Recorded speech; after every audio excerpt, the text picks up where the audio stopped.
Minasan, Ohio Konnichiwa Oyasumi. I'm Iris, and today we're gonna talk about the Harry Potter book versus the movie.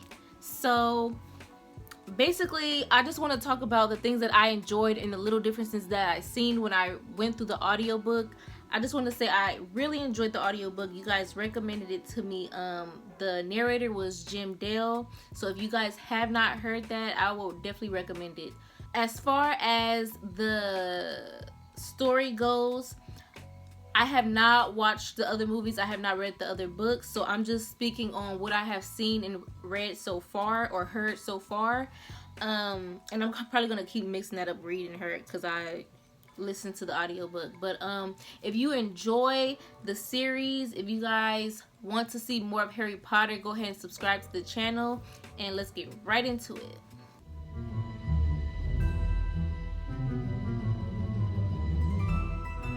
So as far as the characters go, I would say that Harry is pretty much physically wise the same. His eyes are just green in the book. Ron, he's tall and lanky and has freckles.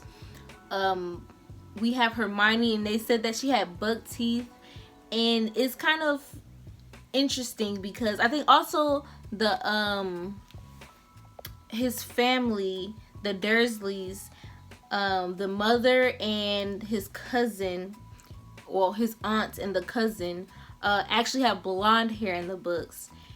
So as far as personality wise, I would say that Harry is a lot more, they emphasize him being, insecure before he gets to Hogwarts, and then when he finds out he's a wizard, he's like, are you sure it's me? Are you sure? Like, I might. And then when he accepts it, he's like thinking that he's gonna be the worst wizard, he's gonna be in the worst house, and eventually he gets out of that after he gets comfortable going to classes and having fun and making friends. He realizes, like, I'm meant to be here.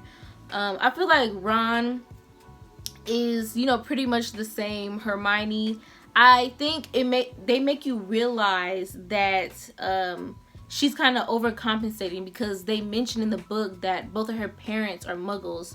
So even if she was really, into school and big on studying, I think that the fact that most people look down on muggles, and even if you are a witch, if your parents aren't also a witch or wizard, you kind of look down upon, because they've kind of mentioned that in the book a few times.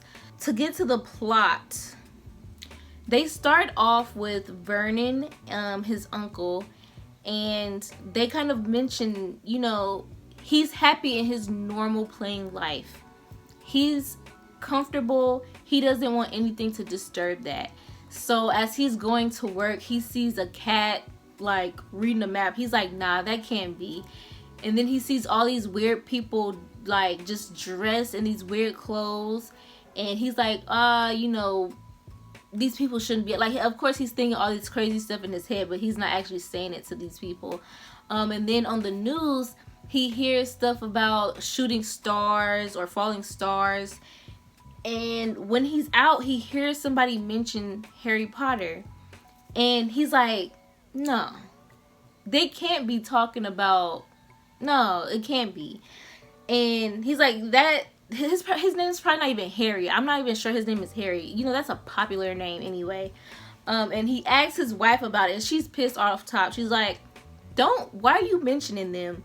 And I don't even think he ends up telling her what he heard. But it was interesting to start off with them instead of Dumbledore and McGonagall.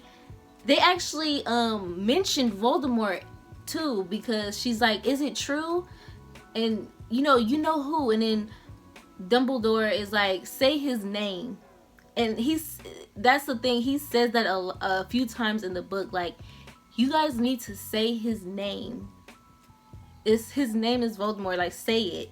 But overall, as Harry is introduced, he's off top talking about nightmares that he's having of seeing green lights. And if from watching the movie, we already know that's the instance where his parents were killed and he's seen the green light from the wand. And not the Dursleys. So they are, you know, kind of, they're worse in the book. I will say everybody who has like, who is mean in the movie is worse in the book. So anybody who is negative or mean in the movie is definitely worse in the book. The Dursleys is our first example. They don't want Harry to go anywhere with them in public. When they talk about him, they don't even acknowledge him.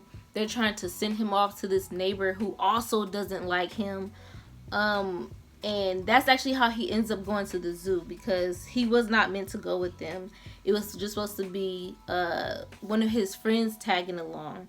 Not just that, but Harry was having a hard time because Dudley and his friends were bullying him a lot. Even in school, he was getting bullied, and he was doing magic in school, but it was just to get away from that, you know? So it was when, by the time he meets Hagrid, and he mentions, like, has things been happening when you get scared or uncomfortable? You know, if things are going bad, does something crazy happen?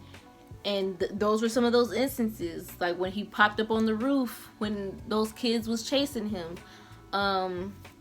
So yeah, I think, not to say that I wanted to see that in the movie, because we don't want Harry to get bullied, but it shows how bad his life was when he was with the Dursleys. So once we start doing the whole thing with the letters, it was also interesting to see Vernon freaking out, because he does not want Harry to go. And when they leave the house, they actually travel a lot just to get to that cabin on that like island that they were on in the movie. They traveled a lot just to get there. So by the time they get there, they're all worn out, they're all hungry. And then that's when Hagrid comes in. It was pretty much the same, you know, they were talking crazy and, you know, talking about his mom, and just the same meanness coming straight out of them. So when Harry goes to the alley to, you know, where all the wizards and witches shop at, he actually meets Draco. So when he goes to get his uniform, Draco is automatically, oh, you're going to Hogwarts? You know, what house are you gonna be in? And he's asking them all these questions, and Harry doesn't know what's going on. He's just trying to roll with it. And he's talking about muggles, like muggles shouldn't be there, people who come from muggle families shouldn't be there, and he's just talking all kind of this crazy nonsense. So Harry is already kind of like, I don't know if I like him. Another difference that I like is when he goes to get his wand. The guy in the shop is definitely interesting. It's kind of like he doesn't even realize he's mentioning the worst moments in both of their lives. Like, literally, he's mentioning, oh yeah, I remember selling wands to your mother. I also sold the wand that gave you that scar, which they do mention in the movie, but Hagrid was also with him in the book. So then he's talking to Hagrid like, oh yeah, I remember yours too. He's giving all these specifics about his wand. He's like, oh, they had to take it from you, huh? They broke it? Like, you don't have none of the pieces left?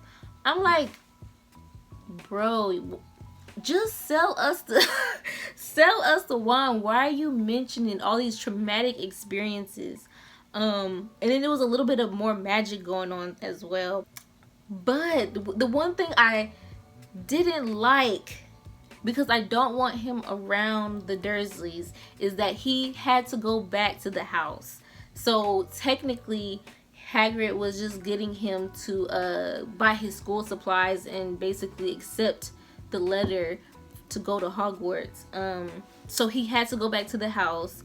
But they weren't being as mean to him just because they were afraid of him, especially after Hagrid gave him the little pigtail.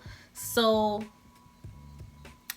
basically, they're giving him a room. They gave him his cousin's room, the room that he had all his toys in. They were like, oh, you can go move in there.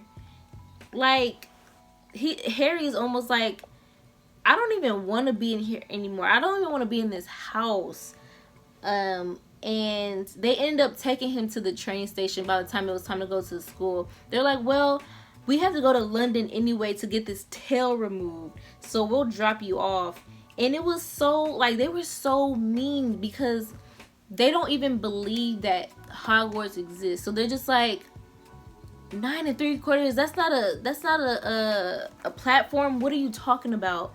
So they're basically saying, we don't believe you, this is made up, this is stupid, but we're still gonna drop you off in the middle of London by yourself so you could be stuck at this train station. We already know it's real, but they're basically like, you could just stay there for hours and pretend like this is real. That's his family. So by the time we actually get on the train, we meet Ron. He's having a good time with Ron, and Draco appears and one of his friends, and I think that's when he realized that he's Harry Potter, and he's telling him, you shouldn't want to be with this riffraff, the Weasleys, like, you shouldn't want to be with them. You should want to be around like my type of people. He basically said, you will end up like your parents if you hang around people like them.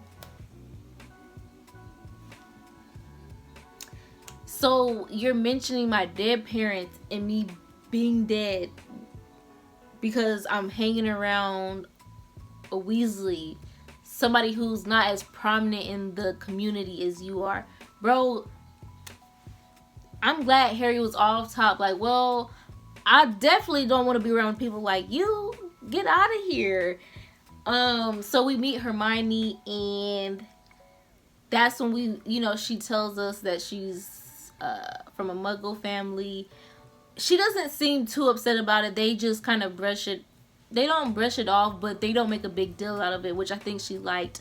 But by the time we get to the school, we're doing the sorting hat business, and I wish they put this in the movie.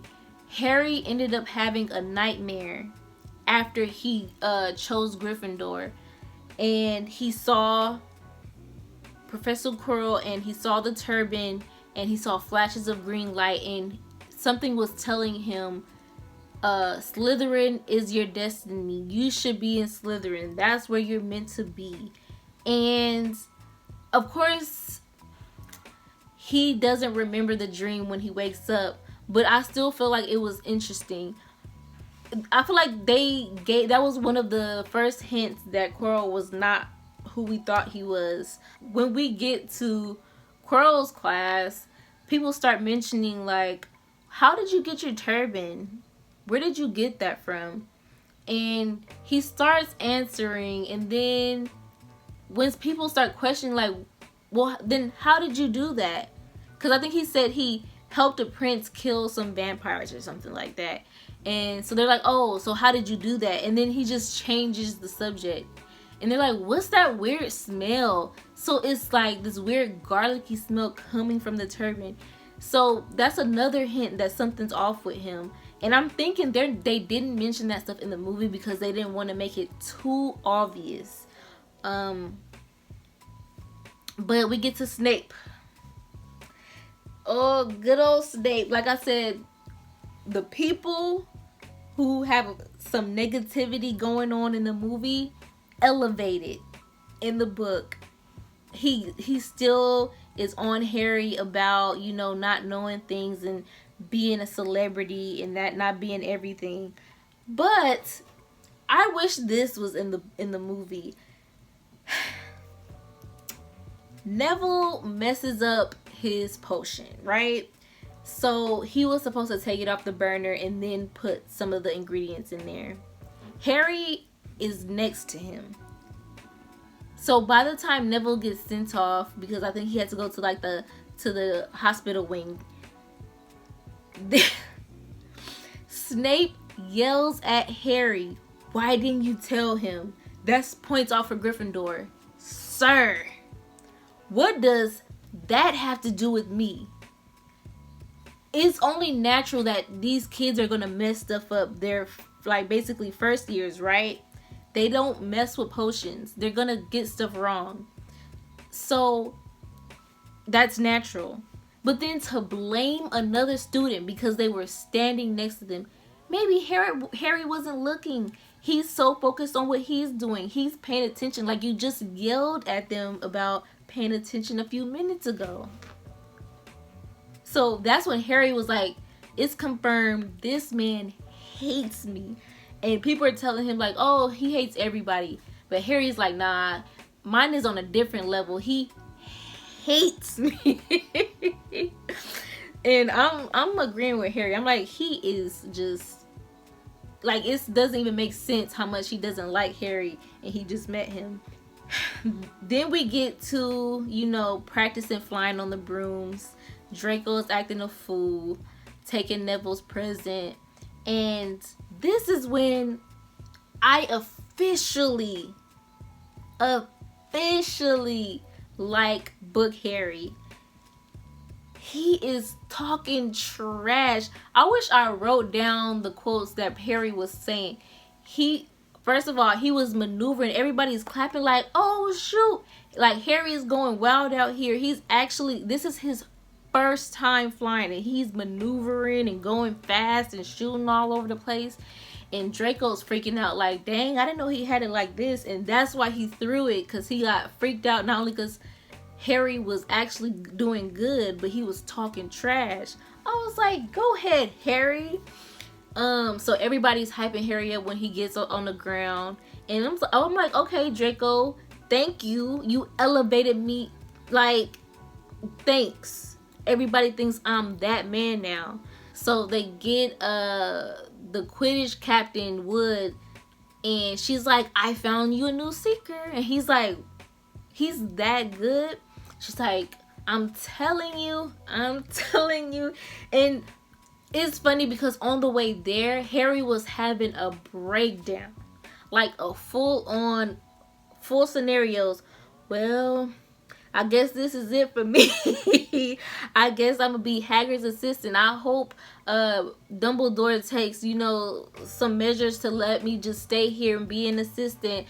It's gonna be sad seeing my friends, you know, become straight up wizards and witches, but as long as I get to stay here, he's just going through it. So once he sees her smiling and talking about this game, he's like, bet, I thought I was gonna be scrapped. So once they go through all that, I'm pretty sure the first year is not supposed to have new brooms because she has to get permission, and she gives it to him in private. It wasn't delivered in the dining hall like it was in the movie. And of course Draco finds out, snitches. So when they argue, Draco's like, well, let's have a wizard's duel. Harry's like, what? And Ron's like, nah, he know what that is. I'm gonna be a second. We in there. So they like, bet, we gonna meet here. Harry's like, what the is that? Ron is like, oh, it's just this game, you know. People don't, you know, they die sometimes, but we don't know that many spells, so we should be good. Did you say die? He's like, no, it's okay. I'm like, Ron, you should have told me this before you accepted. But now Harry's got this pride now. He was like, well, we came back out because Slytherin's not gonna have the last laugh. It's a setup. Basically, Draco set them up because, what's his name? Filch. He's out there and they're running like, oh snap. And they're like, we told you it was probably a trap. But Harry's like, nah, I had to make sure they're not gonna catch me like this. Harry's a G in the book, for real. But that's when they ran into the room where Fluffy was. That was a whole mess. So then they start trying to figure out stuff about that. They figure it's hiding something.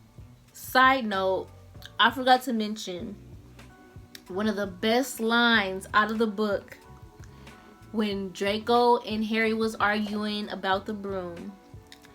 Harry said, "You're a lot braver on the ground with your friends behind you." Harry! I wrote that down. I was like, Harry, you are that man. I see why everybody is hyped about you, because what did you just say? And he don't even care. He was like, you know what? His friends are kind of big, but I ain't gonna let them. They not coming for me like this. We just gonna be out here scrapping in the hallway. Harry is not playing with them. I just wanted to mention that because I forgot for a second. But bro, that was the best line. So let's move on. By the time they had that whole incident with the troll, when Harry and Ron go look for Hermione, they see Snape running out somewhere, and they're like, where the f is he going? They kind of let it go because they see the troll. They ended up locking it in a room, and then they hear a scream. It's Hermione. They locked the troll in there with her. So they're like, God, now we gotta go in there and save her. So that scene was pretty much the same, except Hermione was a little bit more scared. It was to the point where Harry's like, come on, let's go, and she's like stuck. She cannot move. Ron was still the MVP, knocked it out, and Harry was, I know during the movie I was like irritated, like, why would you wipe those troll boogers on your shirt? Like, what are you doing? But Book Harry, he was like, nah, put that right on the troll's pants. I'm like, Book Harry, you know what? This is the one. It's Book Harry for me. So with that whole scene, I was still irritated because I'm like, I still genuinely cannot comprehend why they would lie about, you know, going to look for the troll. Why can't Hermione just say, I was having a moment in the bathroom, I didn't know it was a troll out here because I was in the bathroom. They knew I was in the bathroom and they came and saved my life. That is the truth. I don't understand what's wrong about that. Why can't they know that she was in the bathroom? I don't know. So after that whole almost dying scenario, Hermione gets close to Ron and Harry and she starts tutoring them. She helps them out a lot, and she actually gives Harry a book about Quidditch through the ages. And it's kind of, when I heard that, I was like, oh, that's cool, because when I was looking for the audiobook, I seen there was a book called Quidditch Through the Ages. So I probably will read that one eventually. But let me know how you if you guys read it, let me know how you liked it. So when they get the book, they're out, and Snape sees them outside. He sees the book. He's like, you can't have that out here. Points off for Gryffindor. Harry's about to go off. Ron's like, just leave it. Just leave it. And he's like, bro, he just made that up. We don't know if he actually made it up, but Harry is fully convinced that Snape just made that up out of thin air. And Christmas was a good time for Harry. Ron's mom actually bought him some fudge, or made him some fudge, made him a sweater, and Harry loved it. You know, Hagrid, Hermione got him some presents, and Ron's family popped up. They were all in their Christmas sweaters. So the brothers and Harry and Ron all spent Christmas together. It was a good time. And when Harry learned about the invisibility cloak, he's like, well, this is kind of tight. I want to go try it out. So he goes in the middle of the night, goes to the restricted section. The same nonsense happens. He drops the light. He runs off, and he finds the mirror. When he looks into the mirror, he doesn't just see his parents, he sees a lot of his family. It's not just his parents. So I feel like that was interesting, that we got to see that he saw his family, not just. And I feel like in the movie they probably just want to emphasize his loss of his parents and him wanting to know more about them. But in the book, they're just like, he's yearning for family, period. And that was interesting, where when he gets caught a couple days later, Dumbledore is like, you're not the only one who could turn invisible. Like, basically, once I heard some nonsense was going on, I was invisible out here and I seen you. So they had their little moment. After they take it away, Harry starts having nightmares about it, and I think it's more of like, it's still trying to attract him to the mirror. And as time goes on, we learn that we will have another Quidditch game. Yay! But Snape will be the ref. So Harry's freaking out. Hermione's like, pretend to break your leg. Ron's like, nah, break your leg. We not going out here. We not gonna let you die out here. But Harry's like, nah, I'm not giving Slytherin the satisfaction. I'm the only seeker. We don't have nobody in reserves. I gotta go out here. So Harry's riding for the team. They have a good game, actually. Harry catches the snitch in like 5 minutes. So this is like the quickest person to catch the snitch in a game. So everybody's like, we think he broke a record. So Harry's like on cloud 9. But after the game, he sees Snape coming out of the school in a hood. He goes into the Forbidden Forest and meets with Quirrell. And they're having that conversation that they initially in the movie, where Harry is going to find when he sees the mirror, where he's like yoking him up and like, are you on our side? Like, what are you doing out here? But he mentions something else, because I think he said something about Quirrell having some kind of hocus pocus, but they don't ever really mention what that means.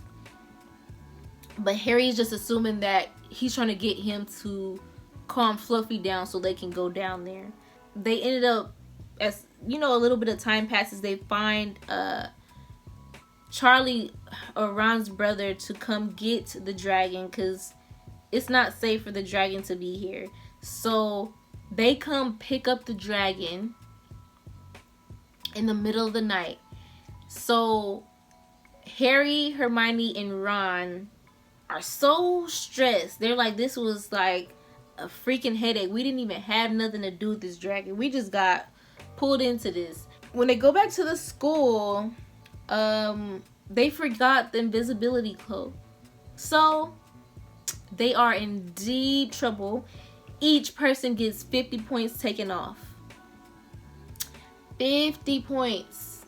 150. The whole school is pissed at them. Not just Gryffindor, because they were thinking like, we can knock Slytherin off their 7-year streak, but now you guys have ruined it.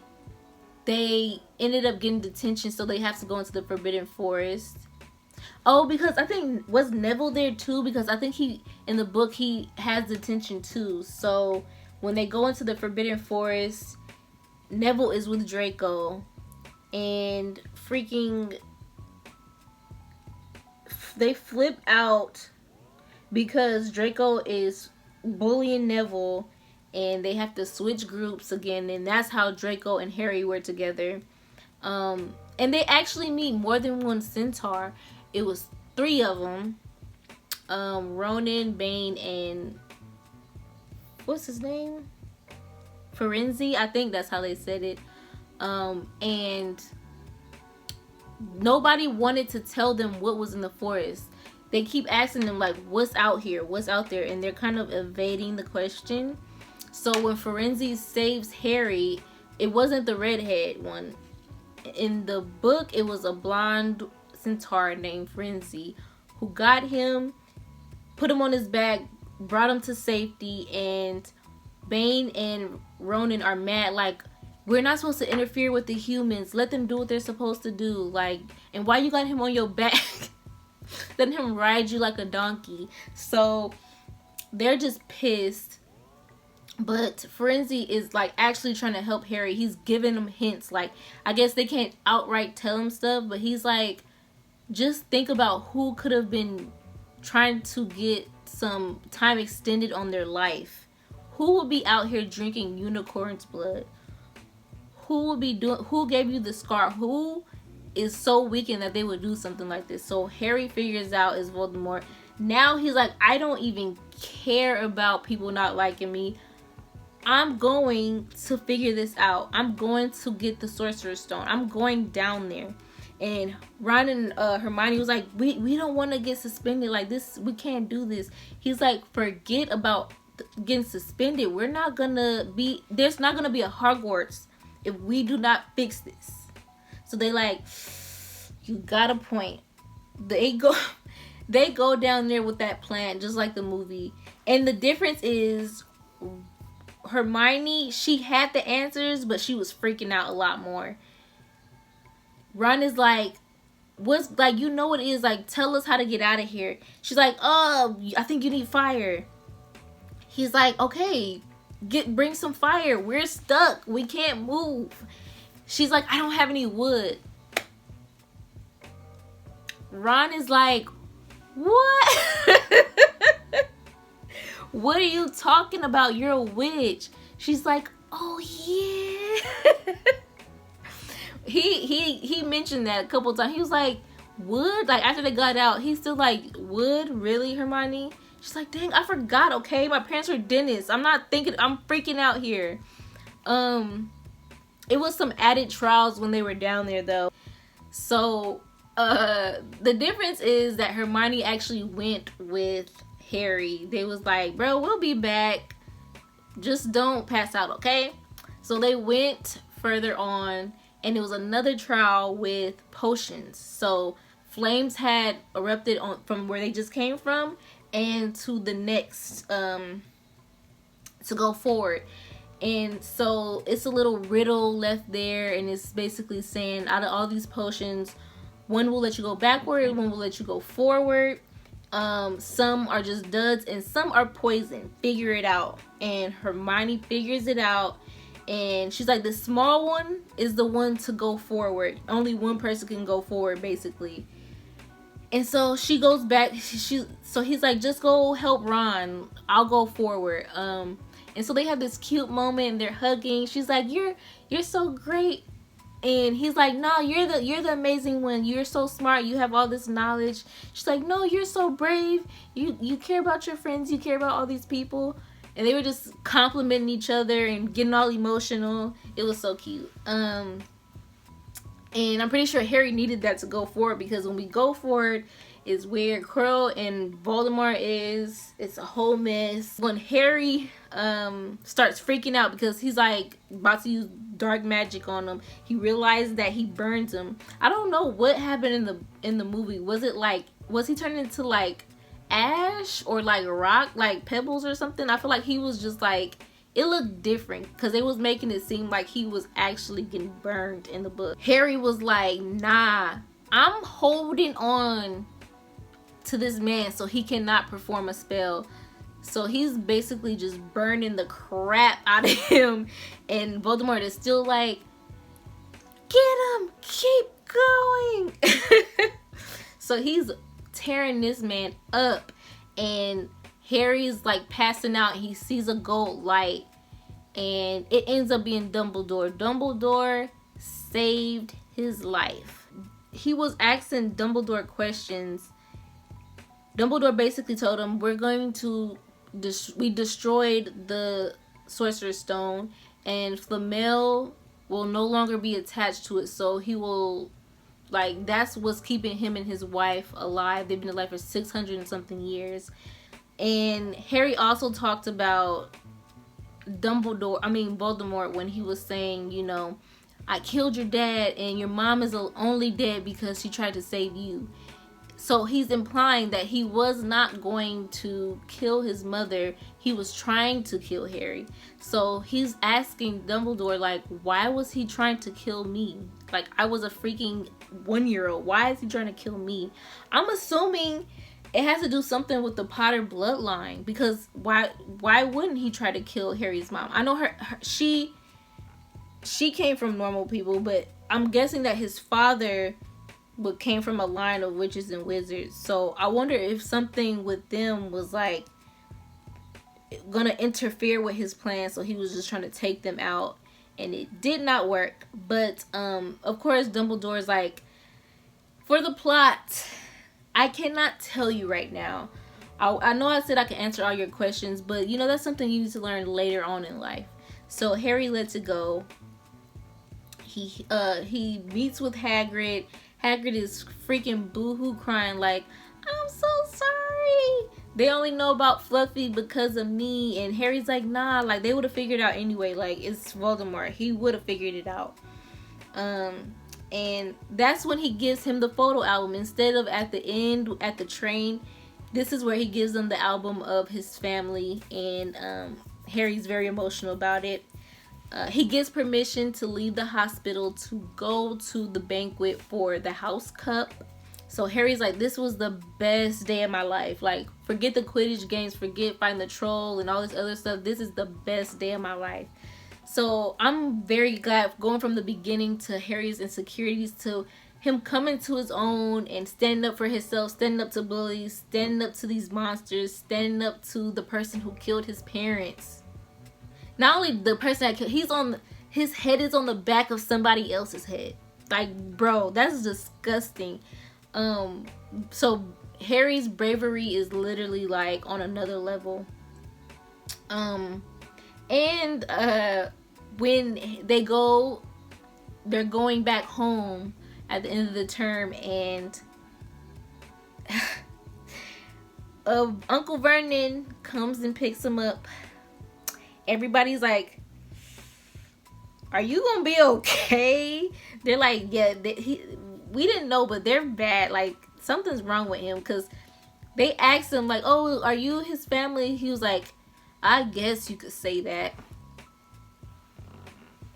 Harry's like, don't worry about it. I'm gonna have a great summer. They don't know I can't use magic out here. So instead of Hagrid saying that in the movie, Harry said it. He was like, bro, I'm about to be the bully this summer. Not the bully, but just like, I'm gonna be the one having fun. They gonna be the ones running around. So yeah, I really enjoyed the book. Oh, I've been talking so much. But I feel like it was a lot of differences. Even if it wasn't like, if it was something that they kept in, they kind of moved it to a different spot in the movie. So I really enjoyed it.